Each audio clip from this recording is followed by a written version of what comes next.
चलिए अब हम यहाँ पे देखते हैं कि ये जो व्यंजन है हमारे, किस प्रकार से इन व्यंजनों का हम लोग उच्चारण करते हैं। देखिए, क, ख, ग, घ, अंग, इसको हम लोग क वर्ग बोलते हैं।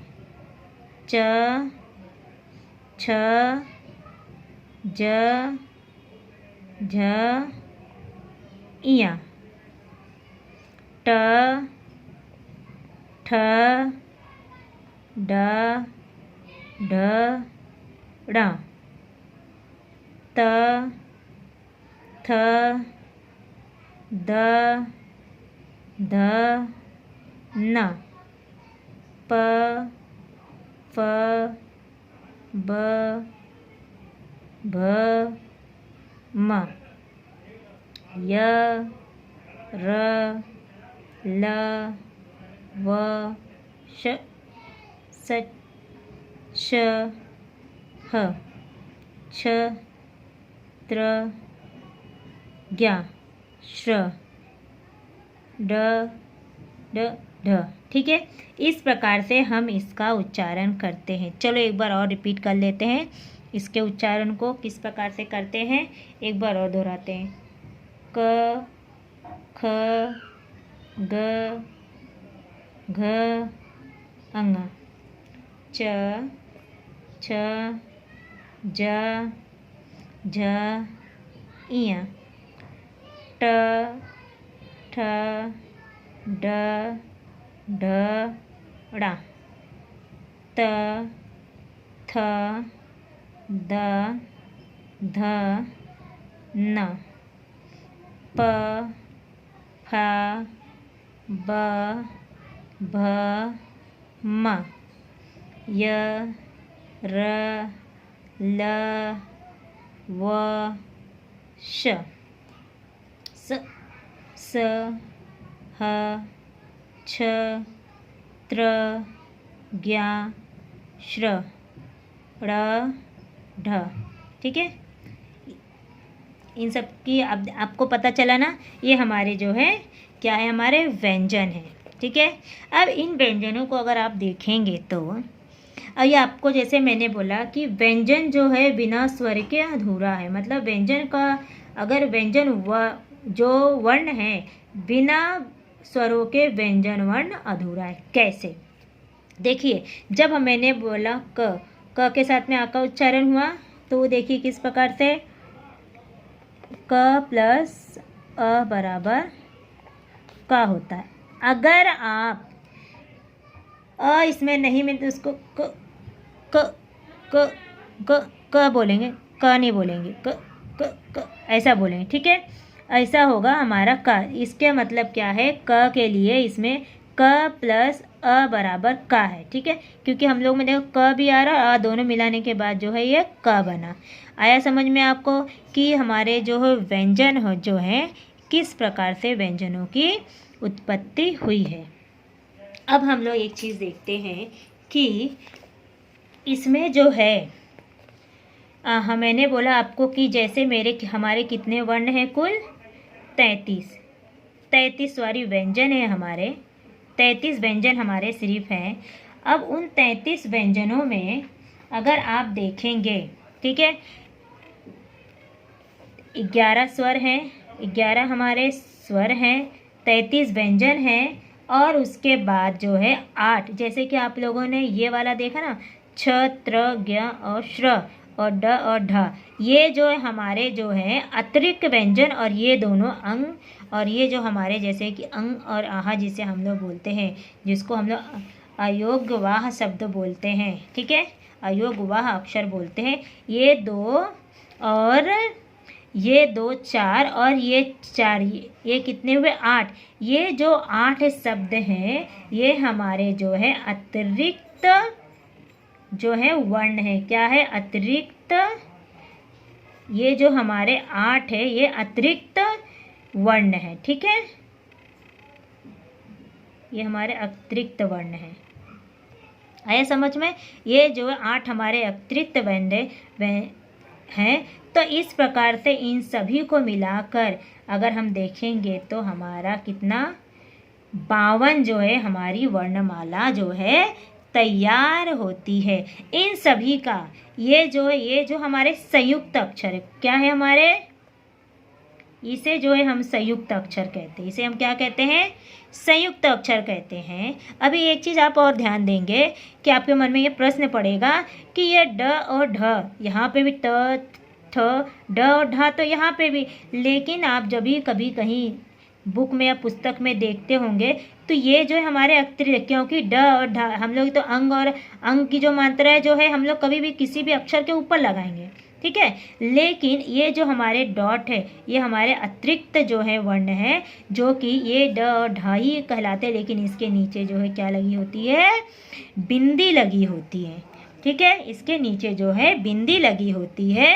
ये आप लोग देखते होंगे कहीं अगर पढ़ते होंगे, लेकिन हम लोग इसको यहाँ पे अनुस्वार नहीं कह सकते, क्योंकि अनुस्वार जो है वो कभी भी जो है किसी भी अक्षर के ऊपर लगती है, नीचे नहीं लगती है। और हम लोग अक्सर पढ़ते वक्त या देखते वक्त देखेंगे कि किसी न किसी अक्षर के सामने ढ के सामने जो है हम लोग इस प्रकार का ढ और ढ के नीचे जो है बिंदी देखते, इसलिए जो है ये 2 और ये 4 जो संयुक्त अक्षर है, ये 4 और ये जो अंग और आहा है, इसे जो है अतिरिक्त जो है वर्णों में रखा गया है। और इसकी जो है अलग अलग से हम लोग जो है अलग से एक सेपरेट वीडियो जब देखें और आगे जब देखेंगे, आगे की जब हम लोग पढ़ाई करेंगे हिंदी वर्णमाला के परिचय, मतलब जब आगे पढ़ेंगे तब हम जो है इसको अलग से देखेंगे, क्योंकि इसे जो है अलग से देखना बहुत ज़रूरी है, क्योंकि इसका जो विस्तार थोड़ा बड़ा है, ठीक है।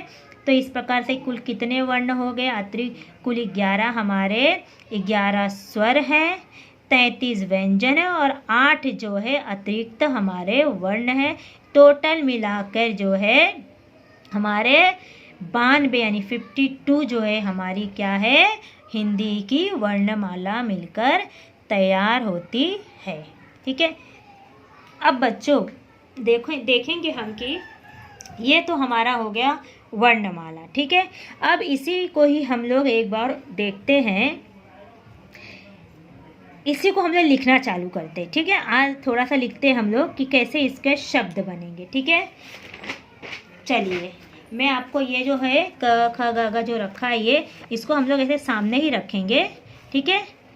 चलो मैं आपको यही लिखना बताती हूँ, थोड़ा सा, हाँ दिखाई देगा ना सबको, ठीक है। अब देखेंगे जैसे कि अभी हम लोग कोई भी बिना, हम लोग जो है हम लोगों ने तो ये स्वरों की मात्राएं भी देखी, लेकिन अभी हम लोग मात्रा वाले शब्द नहीं बनाएंगे, हम लोग बिना मात्रा वाले शब्द जो है एक बार बनाने की कोशिश करते हैं कि किस प्रकार से बनता है। आई होप कि मुझे लगता है कि आप सबको इतना तो समझ में आ ही गया होगा कि आप लोग बिना मात्रा वाले शब्द जो है आराम से लिख सकते हैं और उसको पढ़ सकते हैं। अब देखिए जैसे कि अभी मुझे लिखना है कब, क्या लिखना है मुझे, क ब। अब सबसे पहले आप ये सोचिए कब में कितने अक्षर हैं, तो कब में कितने अक्षर आ रहे हैं, 2। कितने अक्षर आ रहे हैं कब में, 2 अक्षर। तो अभी आप सोचो कब, क पहला अक्षर कौन सा है, क, तो इसमें व्यंजन में ढूंढेंगे क, यहाँ दिखाई दिया हमको ना, हाँ, तो सबसे पहले हम लोग इसको लिख लेंगे क। अब उसके बाद कौन सा अक्षर है हमको, क बा बोला ना मैंने, हाँ ठीक है बा। अब हम व्यंजन में बा ढूंढे, अरे बा तो यहाँ मिल गया हमको, ठीक है बा। तो अब यहाँ पे इसको बा लिख देंगे, हो गया ना, एक शब्द तैयार हो गया कब। ये क्या बन गया हमारा, कब। अब इसी प्रकार से अगर हमको क्या लिखना पड़े, सब, क्या लिखना पड़े, सब, तो हमें सबसे पहले सब बोला मैंने, श नहीं बोला, स बोला है ना, श नहीं बोला, स बोला, ठीक है, स। तो सबसे पहले स ढूंढेंगे, उसके बाद लिखेंगे, 2 अक्षर पड़ रहा है, दो शब्द आ रहे उसमें, सॉरी 2 अक्षर आ रहे, पहले श है, दूसरा क्या है, ब, तो सब हो गया, बरोबर। अब अगर हमें लिखना पड़ा, जैसे कि किसी ने अभी 3 अक्षर अगर मैं लेती हूँ, जैसे कमल लिखना रहा, कमल, ठीक है।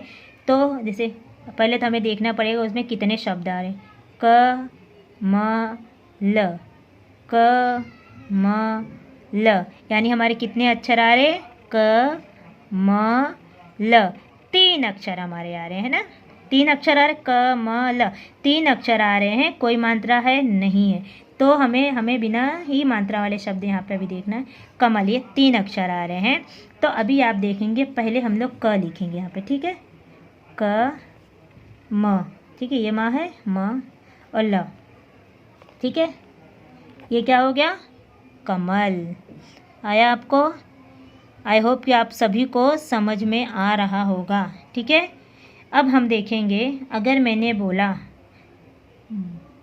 इसके सिवा 3 अक्षर हो गया अभी ये सब कब, अगर मैंने बोला, अगर मैंने ऐसे कभी मत, अगर मैंने बोला तो मत में भी 2 शब्द आ रहे हैं, ऐसा 2 अक्षर आ रहे हैं, तो क्या आएगा, म और त, मत हो गया ये शब्द, ठीक है। अगर मैंने अभी मैंने जैसे बोल दिया कि कोई ऐसा शब्द ले लो, तो उसका मतलब ऐसा शब्द हमें ऐसे अक्षर, क्योंकि हिंदी में जैसे अगर कोई शब्द हम बना रहे हैं उसका कोई अर्थ होना चाहिए ना, किसी भी शब्द का अगर अर्थ निकलता है तो ही जो है वो शब्द ठीक है, अगर किसी शब्द का कोई अर्थ नहीं निकलता है तो वो गलत है, क्योंकि हर शब्द का जो है कुछ ना कुछ अर्थ होता ही है, ठीक है। अब इसके बाद अगर हम लोगों को अजगर लिखना हो, क्या लिखना रहेगा, अजगर, ठीक है। एक शब्द में लेती हूँ अजगर, देखो क्या हुआ, अ ज ग र, क्या हुआ, कितने कितने यहाँ पे अक्षर आए हैं, अ ज ग र, कितने अक्षर आए हैं यहाँ पे, 4। तो सबसे पहले आया है अ, उसके बाद क्या आया, अ ज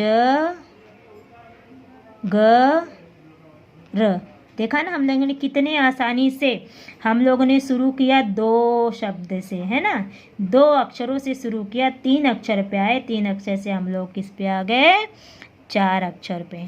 आया बच्चा आपको? अभी आप लोगों ने देखा कि हम लोग इस प्रकार से जो है हम लोग जो हिंदी के बिना मात्रा वाले शब्द को जो है आसानी से पढ़ सकते हैं, ठीक है, या उसे लिख सकते हैं। आया ना? अभी आप लोग कोई शब्द जैसे कि और कौन सा शब्द लिया जा सकता है, सोचना पड़ेगा, सोचिए सब लोग। बर्तन, है ना, बर्तन भी तो बिना अक्षर वाला शब्द है, तो बर्तन में कितने शब्द बनते हैं, देखो ब र त न, कितने शब्द बने बर्तन में, 4, ठीक है। तो कैसे लिखेंगे, ब र त न, बर्तन, ठीक है।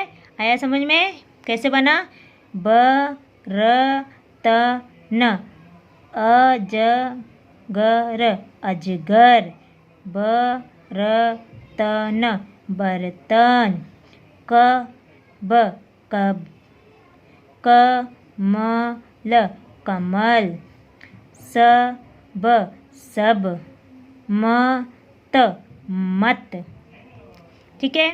आया आपको इतना सबको समझ में?